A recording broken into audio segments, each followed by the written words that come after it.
Assalamualaikum warahmatullahi wabarakatuh. Sampurasun pemirsa Par TV, jumpa lagi bersama saya di Aheng. Aheng kita kali ini kedatangan narasumber yang sangat jauh dari luar kota. Lebih tepatnya dari Bogor ya. Betul. Dari Bogor. Beliau bernama Imas. Teh Imas. Saya panggil Teh Imas boleh? Boleh. Teh Imas aja. Teh Imas aja. Konon Teh Imas ini membawa sebuah cerita yang menarik. Bahkan tadi di belakang sebenarnya banyak cerita ya. Betul. Tapi yang membuat saya penasaran ini ada sebuah cerita ketika diangkut ya, angkot itu kecelakaan. Nah, lebih jelasnya seperti apa sih Teh Imas? Bolehlah langsung aja. Oke. Jadi ini sedikit cerita. Ini cerita yang dialami oleh keluarga saya sendiri karena dari kecil saya kebetulan tumbuh dengan cerita-cerita horor yang kayak baru saya sadari ketika besar ini. Jadi waktu dulu sebelum saya lahir, posisinya ada keluarga saya asli dari Sumedang, mau ke Bogor untuk pulang kampung gitu kan, karena rumah orang tua ibu ada di sana. Dan ketika di perjalanan, karena dulu itu kan masih belum jalan tol yang nggak kayak sekarang ya kan. Nah waktu itu jalur puncak, tepatnya kecelakaan di puncak Bogor. Satu keluarga diangkut, terjadi di sekitar tahun 2002 ya, dia 2002. Itu ibu saya, ada nenek saya juga, ada adik dari ayah saya, termasuk dua kakak saya yang perempuan dan laki-laki. Kecelakaan di puncak itu cukup lumayan ramai juga karena memakan korban jiwa ya Pak ya. Mulai dari supirnya, kemudian ada pasangan suami istri yang baru nikah, dan masih banyak lagi, termasuk dengan ibu saya yang mendapat luka yang cukup fatal di kepala. Nah waktu itu awal mulanya ceritanya itu ketika perjalanan di daerah puncak, mobilnya berhenti, ada sosok Pak. Sosoknya itu tinggi, terus kulitnya hitam, dan sorry ya sedikit berbau gitu loh. Jadi kayak tinggi, hitam, bau gitu lah kalau misalkan dari cerita ibu saya. Dan dia tuh sendiri naik ke mobil, dan ketika naik tuh nggak berapa lama kejadian lah, Kecelakaan langsung mobilnya terbalik. Kemudian kakak saya yang perempuan terpental ya dari dalam mobil keluar, langsung diambil sama pasangan yang kebetulan saat itu ada di perjalanan. Terus ada dari ayah saya tertimpa dengan mobil yangnya, sampai dari mulutnya tuh keluar kaca gitu loh, kayak masuk kaca ke dalam mulutnya. Kakak yang laki-laki juga sama, dia pas waktu itu emang ya korban jiwanya cukup parah gitu loh Pak. Dan tapi anehnya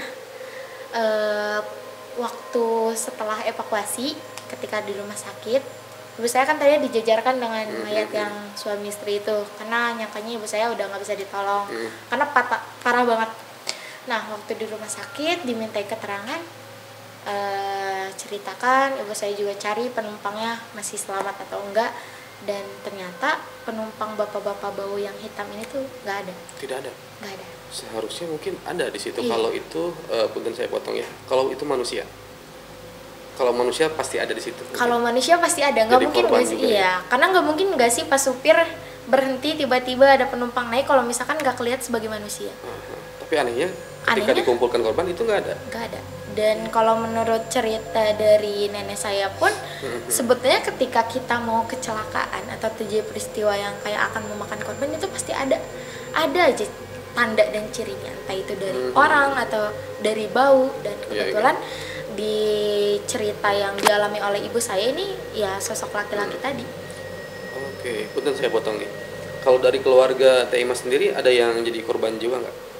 Kalau dari keluarga saya alhamdulillah selamat semua. Selamat semua. Ya cuman dari orang tua, dari ibu yang paling parah sih. Itu sampai sekarang bekas luka jahitan di kepalanya itu saya bisa melihat langsung gitu loh. Masih ada bekasnya? Masih ada. Nah, tadi disebutkan ya ada kakak cewek yang terpental keluar itu. Waktu itu umur berapa si kakaknya ini? Waktu itu kakak saya yang perempuan ini umurnya sekitar 1 tahun 3 bulan ya Pak ya. Masih iya, balita masih lah. beneran betul-betul masih balita gitu. Dan alhamdulillahnya tuh ketika kejadian ya dia terlempar duluan dari mobil. Jadi terlempar, selamat, lukanya paling kayak cuman lecet-lecet doang gitu kan, karena keburu diambil sama orang yang kebetulan ada di situ. Itu loncatnya ke pengendara motor? Iya. Langsung Iya, langsung diambil ya. mungkin Itu Pak cewek cowok? Cewek, perempuan. Yang cewek? Iya.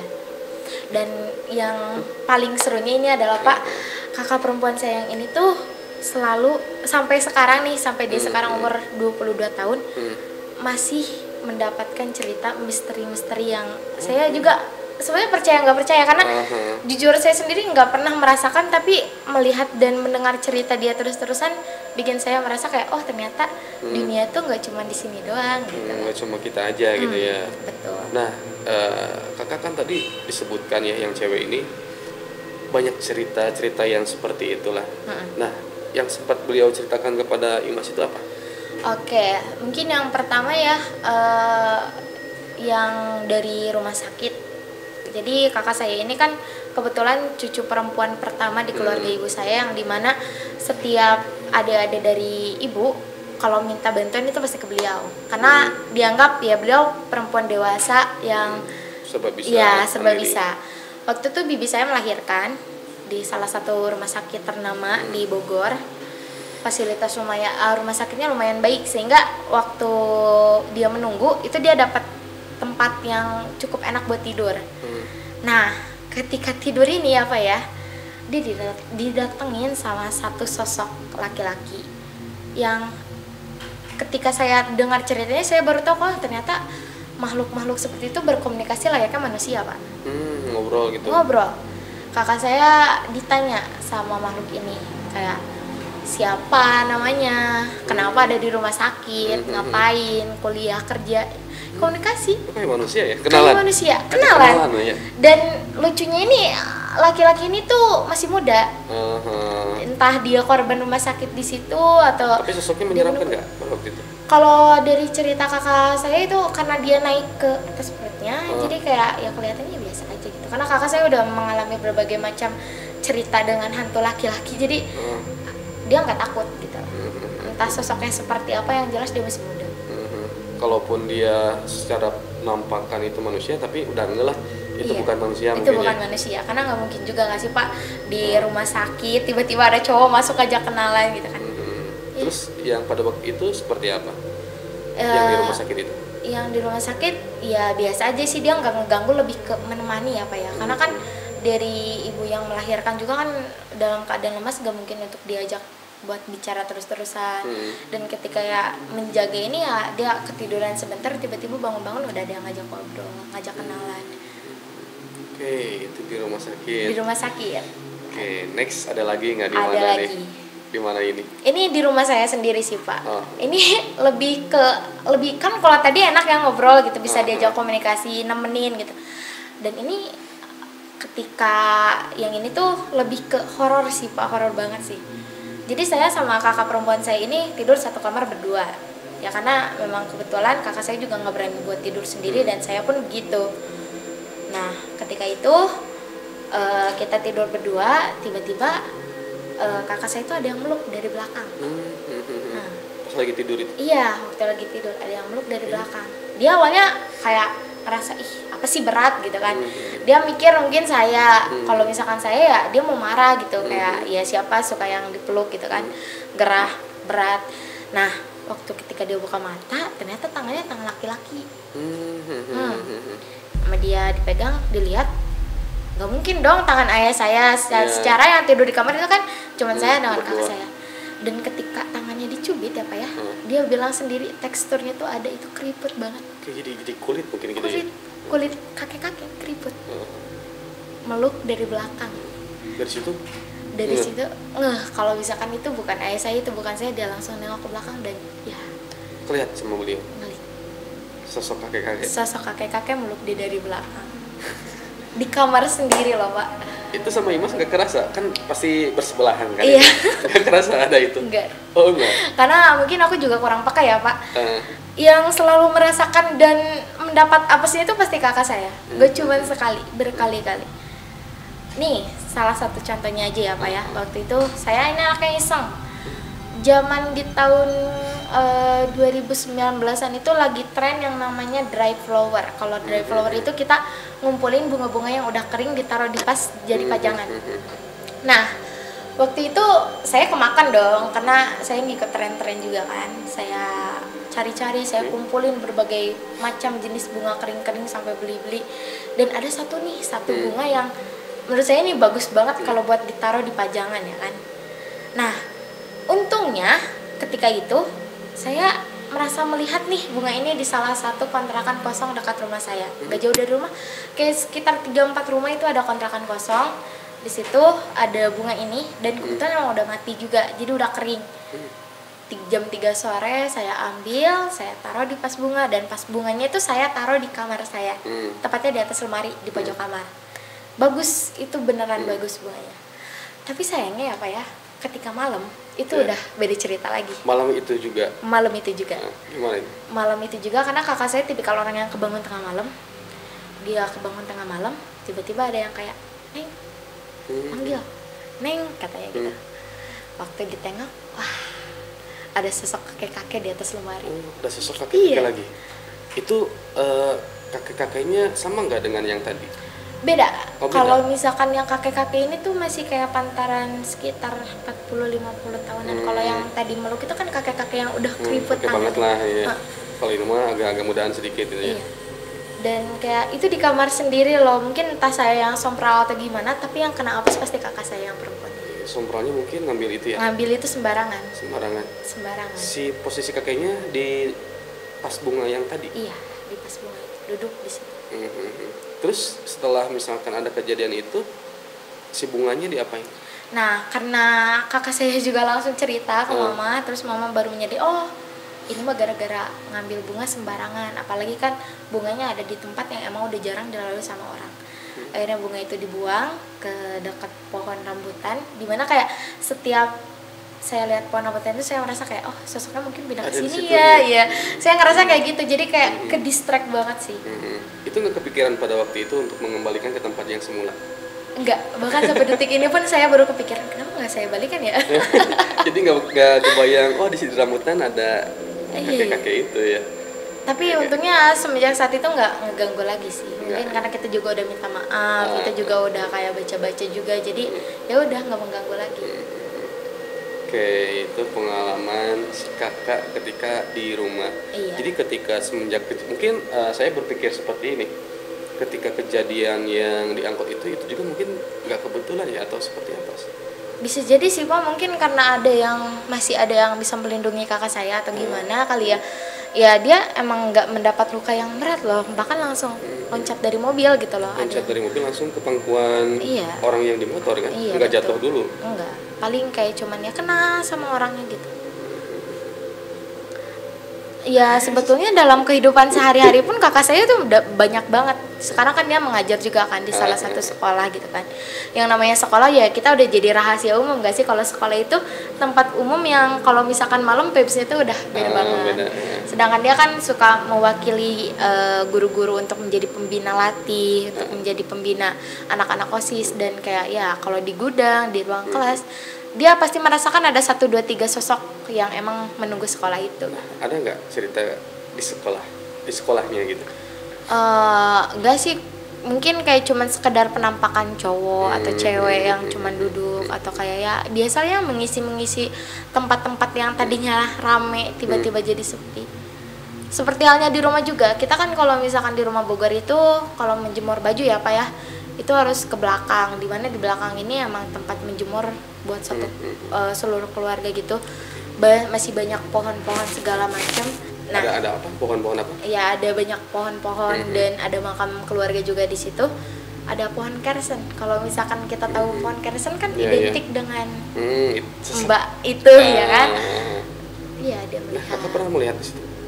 Kakak saya sering. Kalau misalkan dia setiap menjemur baju gitu, dia udah bisa merasakan. Berarti itu mungkin memang sudah bisa melihat terbuka dengan mata telanjang mungkin ya? Iya, mungkin dia udah di tahap yang kayak dia udah menyadari kalau misalkan ya gak cuman manusia gitu.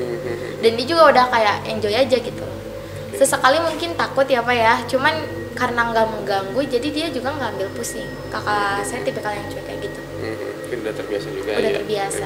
Terlatih Terlatih untuk tidak tidak gugup, tidak apa mungkin ya. Betul. Nah itu cerita tentang kakak nih. Mungkin kan kalau Imas ini tipikalnya suka mendengarkan cerita mistis. Iya, betul. Tapi Imas belum pernah mungkin ya mengalami sendiri seperti Betul. itu. Nah, ada nggak cerita lain selain dari kakak?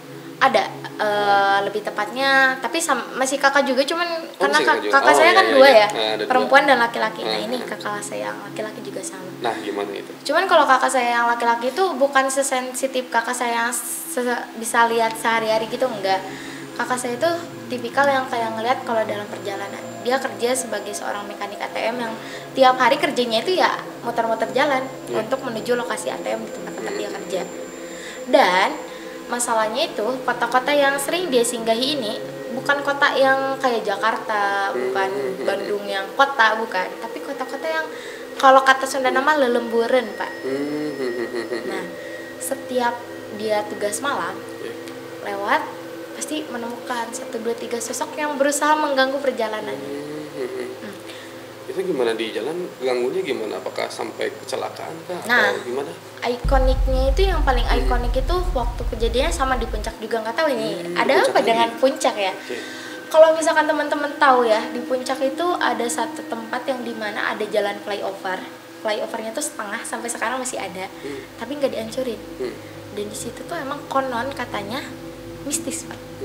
Dan kakak saya ketika lewat, karena kan memang di situ udah gelap banget, Pak. Ketika kita lewat jam 2 malam itu udah gelap. Meskipun ada lampu dari pengendara lain, tetap aja hawanya tuh gelap dan sendiri. Kakak saya lewat, di atas flyover itu ada perempuan cantik. Di atas apa? Di flyovernya. Oke. Diri di situ. Dan ketika dia melihat sosok ini, motornya tuh kayak lepas kendali, Pak. Motornya lepas kendali. Setelah flyover itu ada belokan, yang dimana ketika belokan itu kita lurus gitu bablas, itu udah jatuh ke kebun teh yang jaraknya cukup tinggi. Curam banget belokannya. Jadi ketika kalau misalkan dia nggak lepas kendali untuk membanting motor, dia pasti bakal jatuh ke situ dan pasti wallahu alam jatuh. Iya. Terus pada waktu itu jatuh? Waktu itu beliau jatuhnya tuh banting setir, jadi nggak jatuh ke bawah. Jadi dia berusaha buat mengendalikan gimana caranya nggak jatuh ke bawah. Jadi cuma ya itu aja ya. Hilang kendali gitu loh, Pak. Karena mungkin kaget ya. Dan gak cuma di jalan ini, gak cuma di jalan puncak. Gak cuma di puncak. Salah satu jalan ikonik di Kota Sumedang. Kita udah pada tahu jalan apa itu. Dari keluar dari daerah Tanjung Sari, ada satu jalannya. Kita udah tahu, tak perlu saya sebut namanya. Itu kan memang udah terkenal dengan cerita yang kental banget di masyarakat, ditambah dengan penerangan yang minim dan jalur yang berkelok-kelok. Nah, di situ juga kakak laki-laki saya pernah melihat sosok perempuan atau laki-laki, nenek-nenek. Oh, banyak. Iya, setiap lewat Cadas Pangeran pasti ada 1, 2, 3 yang dia lihat. Oke. Tapi itu nggak sampai gimana gitu, itu cuma lihat aja. Lihat, lepas kendali, ambil alih lagi jalan, karena mungkin udah terbiasa kali ya ngeliat di jalan. Sudah terlatih. Iya, dari yang cerita yang saya dengar sih kayak gitu. Jadi dia udah lumayan bisa mengendalikan diri kalau di daerah Sumedang gitu kan. Ketika di puncak mungkin pertama kali, jadi ya udah jatuh. Itu mungkin kaget ya, kaget langsung apa? Bukan terkesima ya. Bukan terkesima. Langsung ngahulang ya, naon gitu ya. Karena gini loh, Pak, logikanya kakak saya kan setiap perjalanan dia ngambil perjalanan malam ya, Pak ya. Jam 1, jam 2, jam 3 itu masih di dalam perjalanan yang ya emang jalannya itu ya emang terkenal kayak gitu. Logikanya perempuan mana gitu ya, Pak ya, atau nenek-nenek mana jam segitu masih keliaran di jalan yang notabene jauh dari pemukiman. Betul kan, Pak? Jadi ya udah gitu. Mungkin kita bisa langsung memutuskan bahwa itu teh ya bukan manusia. Betul. Saya pernah satu perjalanan malam sama kakak saya yang laki-laki ini dari Bogor ke Sumedang. Tapi ketika ada saya, dia nggak ngeliat. Oh enggak? Enggak. Mungkin nantinya takut dan sama ibu. Iya, takut kali ya. Sampai kayak saya di jalan, ada kak? Padahal malam itu? Malam. Saya perjalanan malam dari Sumedang itu jam 11 malam, Pak. Jam 11 malam nyampe, dari Sumedang ke Bogor. Iya, nyampe puncak itu jam 2-an. Sama kayak detik-detik ketika pertama kali dia melihat sosok perempuan di puncak itu. Tapi di titik itu nggak ada apa-apa? Nggak ada apa-apa. Oke, berarti harus bawa Imas nih kan? Ketika jalan-jalan ya? Iya, bawa jalan-jalan. Nah, ketika selain kakak nih, Sumedang, Imas kan ada dari Sumedang juga nih, tapi besar di Bogor ya, besar di Bogor. Ada nggak yang di Sumedangnya selain dari kakak ini? Ada. Di pertama yang di rumah nenek dulu ya. Kalau di rumah nenek itu jatuhnya itu, kalau kata saudara saya itu namanya Ridiwa. Ketika saya masih kecil, masih kayak sekitar umur 5, 6, 7 tahunan gitu, anak kecil kan suka main karet ya Pak ya. Main karet, loncat-loncat kayak gitu. Bada Isa, 3 orang, saya, kakak saya yang perempuan tadi, sama satu sepupu. Kita main karet malam-malam, loncat-loncat. Dan ketika selesai jam 11 malam, kakak saya yang laki-laki ini mendengar suara loncat-loncat. Ada apa sih? Saya dan keluarga saya yang main itu udah nggak di rumah nenek. Tau gak kayak suara kayak aru manggil kayak gitu. Itu teh apa? Aru-aru sih? Aru-aru nggak tahu siapa yang manggil. Padahal itu nama Aru itu siapa? Aru itu kakak laki-laki nama saya. Kakak. Iya. Tapi ada yang manggil itu. Sampai kakak saya ini yang laki-laki ini langsung ke kamar nenek nyamperin, dipanggil atau enggak. Ternyata nenek saya tidur. Jadi ada orang-orang yang memanggil tapi ya si orang itu nggak ada gitu ya, nggak ada. Iya, bahkan di titik saya kuliah sekarang pun ya Pak ya, saya nggak melihat secara langsung, tapi saya merasakan kalau misalkan teman-teman saya itu banyak yang terganggu dengan sosok-sosok kayak gini. Saya punya banyak teman yang kayak kalau misalkan dia kecapean atau ke distract buat terkena dengan hal yang mistis kayak gitu, pasti ada yang kumat. Dan ketika saya melihat langsung, itu bukan pura-pura loh Pak. Orang yang keras, bukan pura-pura. Oh, bukan pura-pura keras. Iya, orang yang kerasukan itu hawanya beda loh sama orang yang kayak nangis jerit-jerit kayak gitu, itu beda banget. Hawa sekitarnya jadi mencekam, badan merinding sebadan-badan, kadang ada rasa panas di tenggorokan kayak gitu. Itu sebelum masuk pun udah kerasa sama Imas? Sebelum masuk gimana? Sebelum kerasukan misalnya ada sebelum yang beliau kerasukan. Itu udah terasa nggak hawa-hawanya? Mungkin kalau awal-awal karena kalau saya belum tahu orang itu akan kerasukan, mungkin saya nggak akan ngerasa Pak. Tapi kalau misalkan kayak udah tahu, kena nih, itu baru saya ngerasain kayak panas, dingin gitu. Awalnya beda. Meskipun belum bereaksi apa gitu ya. Belum ada ngamuk-ngamuk gimana itu masih bisa kerasa. Atau kayak tiba-tiba teman saya nangis ngelihat ke satu titik yang kayak di sini ya, kayak saya suka penasaran, saya liatin gitu. Di sini ya. Tapi untungnya saya bukan tipikal orang yang bisa melihat secara langsung gitu kan. Jadi saya masih bisa enjoy dengan semuanya. Gini kan Imas ini banyak cerita-cerita dari kakak kan, dari mungkin saudara-saudara teman-teman yang lain. Ada nggak penasaran, saya ingin lihat gitu? Ada nggak ke situ, ke arah situ? Mungkin karena saya ini udah kenyang dengan cerita horor, besar dengan cerita horor, sampai di titik saya kayaknya kalau aku yang ngalamin aku nggak akan kuat deh. Aku cuma penasaran doang, tapi kalau ganggu aku jangan ya. Penasaran mah ada, cuma penasaran ada, gitu, cuman ya? Saya nggak mau, saya nggak berani gitu. Kayak membayangkan ada sosok lain selain manusia itu saya jujur takut banget sih Pak. Oke. Karena mendengar cerita-cerita ya serem juga. Serem banget Pak. Sampai se-ekstrim ya ada di kasur ya, di depan gitu kan. Di titik dimana rumah sendiri pun itu bisa menjadi tempat yang kurang aman loh buat diri kita. Kalau misalkan kayak kita bisa merasakan hal-hal yang kayak gitu. Jadi nggak enak apa ya, nggak enak segalanya. Iya. Jadi mendingan jangan ya. Mending jangan sekalian sih. Oke, jangan sekalian. Tapi jujur saya menikmati sekali sih cerita-cerita horor kayak gitu. Makanya saya banyak membaca novel horor, menonton video explore konten kreator yang emang basicnya horor. Luar biasa. Ya apa ya? Ya pada intinya kan cerita-cerita tersebut dari orang-orang terdekat ya. Betul. Dan itu cerita-ceritanya ya kita bisa mempercayainya gitu ya, karena kita dekat sama orang tersebut. Sangat menarik sekali Teh Imas cerita-ceritanya, mulai dari tahun 2000-an, berarti itu Teh Imas belum lahir ya pada begitu ya, belum lahir. Kemudian tadi jalan-jalan ya ke sekolah kan, ke tempat tinggal dan lain sebagainya. Ya ini mudah-mudahan menjadi pembelajaran yang menarik juga nih buat pemirsa di rumah. Ya pembelajarannya kita harus hati-hati ya, seperti yang tadi ngambil bunga di tempat yang tidak semestinya kita ganggu misalkan, ya itu juga harus kita pikirkan agar tidak terjadi hal yang tidak diinginkan tentunya. Terima kasih Teh Imas sudah berkenan untuk menjadi narasumber di akhir ini. Sehat selalu, salam untuk keluarga di rumah. Mudah-mudahan kita nanti dapat berjumpa lagi. Betul. Oke, pemirsa Par TV, itu saja Aheng kita kali ini. Jangan lupa terus saksikan Aheng hanya di Par TV Sumedang. Wabillahi taufiq wal hidayah. Assalamualaikum warahmatullahi wabarakatuh. Sampurasun.